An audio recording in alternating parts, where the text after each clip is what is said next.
Mapagpalang araw po sa inyong lahat. Welcome to DJ Sean Stories. Turn on your notification bell, like and subscribe para sa crime stories araw-araw. Ang ating kwento ngayon ay nagsimula nga sa Barsamin City, Indonesia. Nakagawian na nga ng mga tauhan ng public service ng Berhamin City na maglinis sa mga lansangan, kabilang na nga ang Sultan Adam College of Law.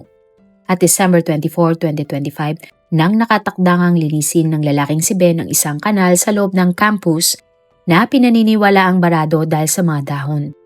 At pagdating nga ni Ben sa tapat ng kanal, agad niyang inangat ang manhole cover ng kanal. At napaatras na lamang si Ben nang tumambad sa kanya ang isang babaeng wala ng buhay sa loob ng kanal.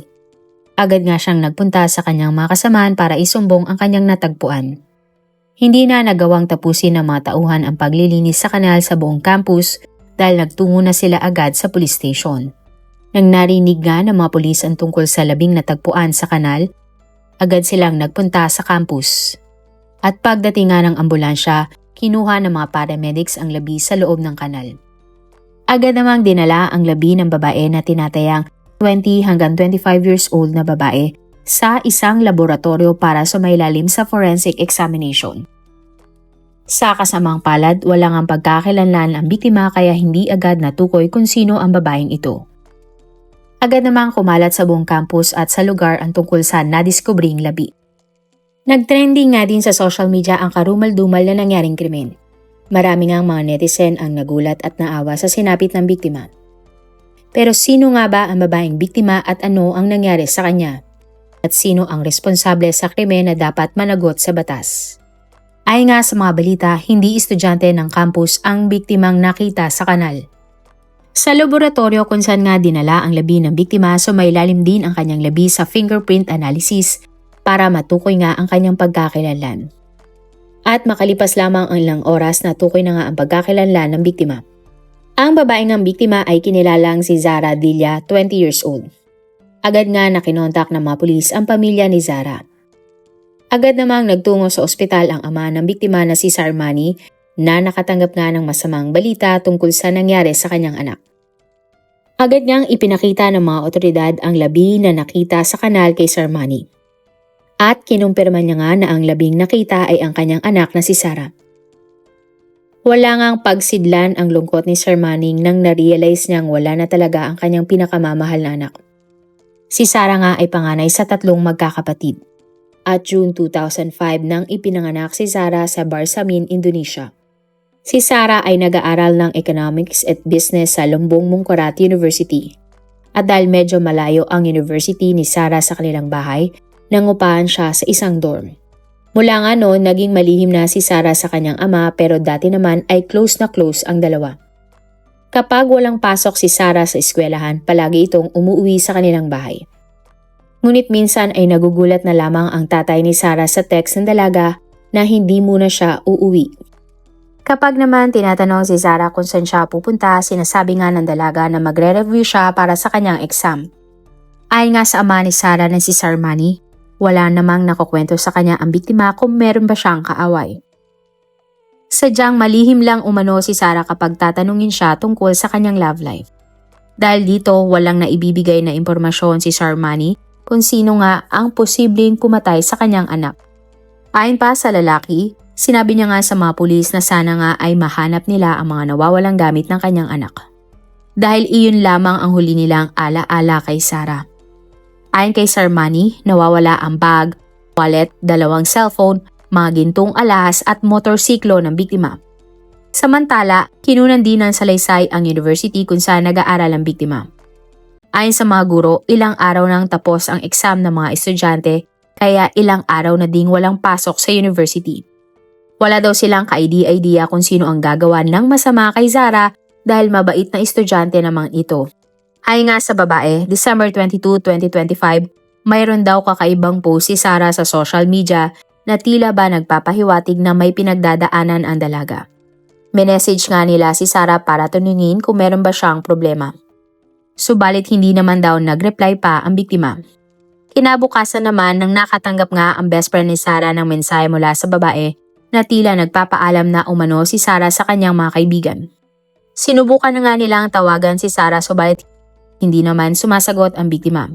Nagbigay na din ng pahayag ang ka-dormate ni Sarah na isang babae.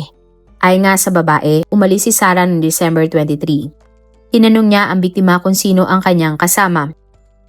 Sumagot naman umano si Sarah at sinabing makikipagkita siya kay Muhammad Seli, isang pangalan na kilala ng mga otoridad.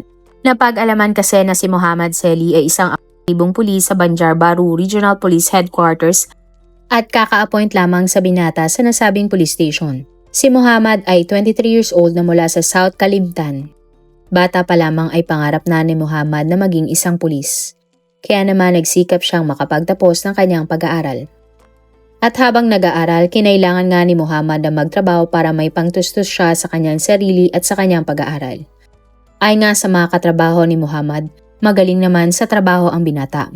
Pero lapitin daw ito ng mga babae at medyo maloko. Ayon din sa mga reports, bago matagpuan ang labi ni Sarah, dumalo pa si Muhammad sa B4FR. Ang B4FR ay isang mandatory process sa mga pulis sa Indonesia, kung saan ang mga pulis at ang kanilang mga kasintahan ay kailangan sumailalim sa sesyon ng pagpapayo bago ikasal upang matiyak na mauunawan ang pangako at mga hamon ng pagiging asawa ng isang pulis. Pero kung ikakasal na pala si Muhammad, ano kaya ang ugnayan nila ni Sarah at bakit sila nagkita?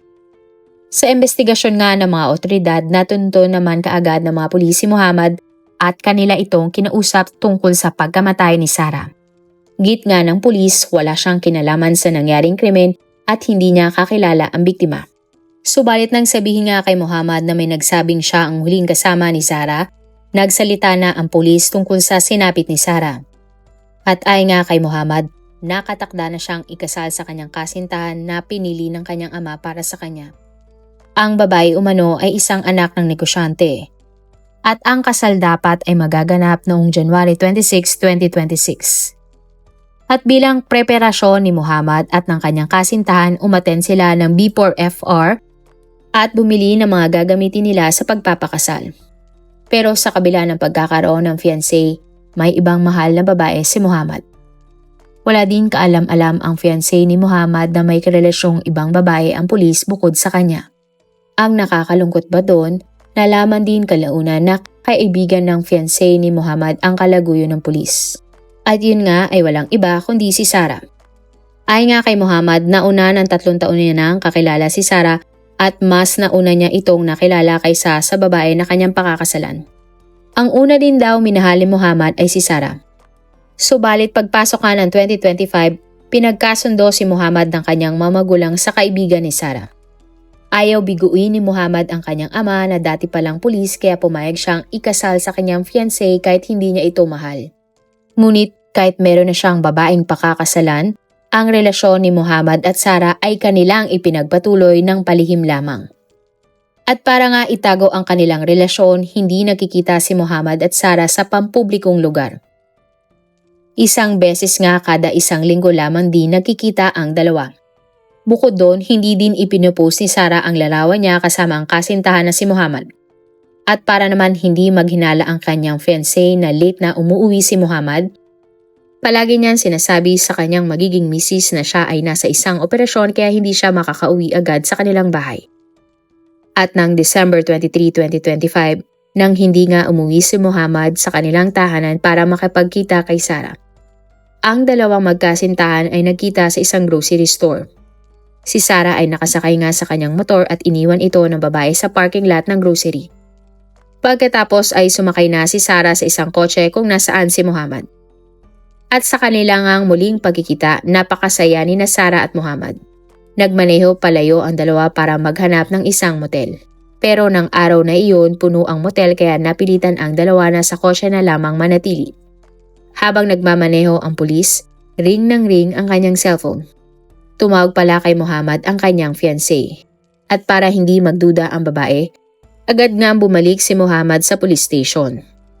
At sa tapat nga ng istasyon, nag-video call si Muhammad sa kanyang fiancé para patunayan na siya ay nasa trabaho pa.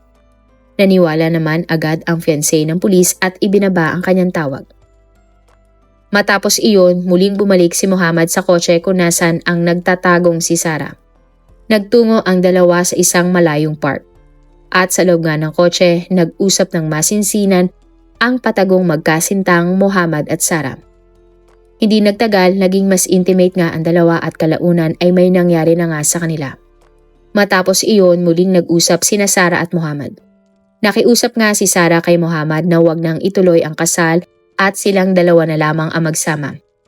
Pag-amin pa ni Sarah kay Muhammad, siya ay nagdadalang tao kaya siya raw ang dapat pakasalan ni Muhammad. Ipinaalala nga din ni Sarah kay Muhammad na ito ay nangako sa kanya na tatapusin niya ang relasyon niya sa kanyang fiancé bago matapos ang taon. Subalit giit naman ni Muhammad nakahanda na ang lahat sa kanilang kasal kaya hindi siya pwedeng umurong pa. Nagulat nga din ang mga pulis sa sinabi ni Sarah na siya ay buntis. Pero kahit na ganon, nanindigan si Muhammad na hindi niya iiwan ang kanyang fiancé para kay Sarah. Nagalit naman si Sarah at nasakta na hindi pala siya kayang panindigan ng kasintahan niyang pulis. Dahil dito, nagbanta nga si Sarah na sasabihin niya sa kanyang fiancé at sa lahat ng kakilala ng pulis tungkol sa kanilang bawal na relasyon ni Muhammad. Sinabi pa ng biktima sa sospek na sisirain niya ang buhay ng pulis kung pipiliin pa din nito ang pagpapakasal sa kanyang fiancé. Tila nga dahil sa mga narinig ng pulis, mabilis na nag-init ang kanyang ulo sa mga sinabi ng kanyang kalaguyo. Sa isip-isip nga ni Muhammad, guguho ang lahat ng kanyang pinaghirapan kapag inilabas ni Sarah ang kanyang sikreto. Bukod doon, posible ding matanggal na sa pagkapulis si Muhammad kapag nangyari pa ang lahat ng ito. Dahil dito, bigla na lamang ang sinakalang pulis si Sarah. At dahil nga sadyang matikas ang katawan ng mga pulis, at sa sobrang ang lakas ng lalaki, hindi na nagawa pang makapanlaban ni Sarah at tuluyan na siyang binawian ng buhay. At nang narealize nga ng pulis ang kanyang nagawa kay Sarah, tila na blanko pa ito. Pero makalipas ang ilang minuto, nakaisip ng paraan si Muhammad kung paano itatapon ang labi ni Sarah. Pero bago iyon, kinuha na ng mga pulis ang cellphone ng biktima. Pinagmukha nga ni Muhammad na hindi natuloy ang kanilang pagkikita ni Sarah. Bukod doon, nag-message din si Muhammad gamit ang cellphone ni Sarah sa mga kaibigan ng biktima na tila ba nagpapaalam na. Ito nga ay para pagmukhain na umalis na si Sarah at hindi na magpapakita pa. Matapos iyon, nagpunta na nga si Muhammad sa isang tulay para dun sana iwan ang labi ng biktima. Pero hindi ito natuloy dahil may mga construction workers na gumagawa ng tulay. Kaya naman muling nagmaneho palayo ang pulis hanggang sa narating niya ang Sultan Adab College of Law at nakita ang isang kanal. Bukas daw noon ang kanal kaya doon naisipan ni Muhammad na iwan ang labi ni Sarah. At sa hindi kalayuan natagpuan nga ni Muhammad ang takip ng kanal. Inilagay ng pulis ang takip para itago ng tuluyan ang ginawa niyang krimen. Matapos iyon, ang mga personal na gamit ni Sarah ay itinapon ni Muhammad sa ibang lugar. At dahil nga sa pag-amin ni Muhammad sa ginawa niyang krimen, hindi siya pinaalis ng mga pulis sa kanilang police station. Agad nga siyang kinasuhan ng kasong murder at theft. At ang pulis nga na si Muhammad ay ikinulong para sa mga nakakakilabot na krimen na kanyang ginawa. At sa ginawa ngang laboratory test sa labi ni Sarah, nakumpirma ng mga otoridad na hindi naman nagdadalang tao ang biktima. Taliwas ito sa sinabi umano ng biktima kay Muhammad. Nangako nga ang mga pulis na gagawin nila ang lahat para agarang makuha ni Sarah ang hustisya. Agad nga nagkaroon ng press conference ang mga pulis hinggil sa investigasyon na ginagawa nila at ipinakita nga sa media ang suspect sa nangyaring krimen na si Muhammad. Nakakalungkot man isipin pero pag-amin nga ng mga investigador sa media, kasamahan nila na pulis din ang gumawa ng krimen. Sa isang video nga na may parte doon na umiiyak pa si Muhammad dahil sa kanyang nagawang krimen. Indikasyon na tila nagsisisi ang pulis sa kanyang nagawang krimen sa pinakamamahal niyang si Sarah. At sa pre-trial arrangement naman ng kaso ni Muhammad, kapansin-pansin na kalbo na ang suspect na pulis. Tinanggal na din si Muhammad sa pagkapulis matapos siyang kasuhan. Pinaniniwalaan nga din sa puntong ito na hindi na matutuloy pa ang pagpapakasal niya sa kanyang fiancé dahil siya ay makukulong. Habang buhay na pagkakulong o hatol na kamatayan ang maaring ipataw kay Muhammad kapag siya ay napatunayang guilty sa pagpatay niya sa kanyang kalaguyong si Sarah. Marami pong salamat sa inyong panonood. Meron ba kayong mga kwento na gusto nyong i-share sa ating mga manonood? O kung may personal po kayong kwento na gusto nyong i-feature sa ating channel, i-comment down below nyo lang ang inyong mga suggestions.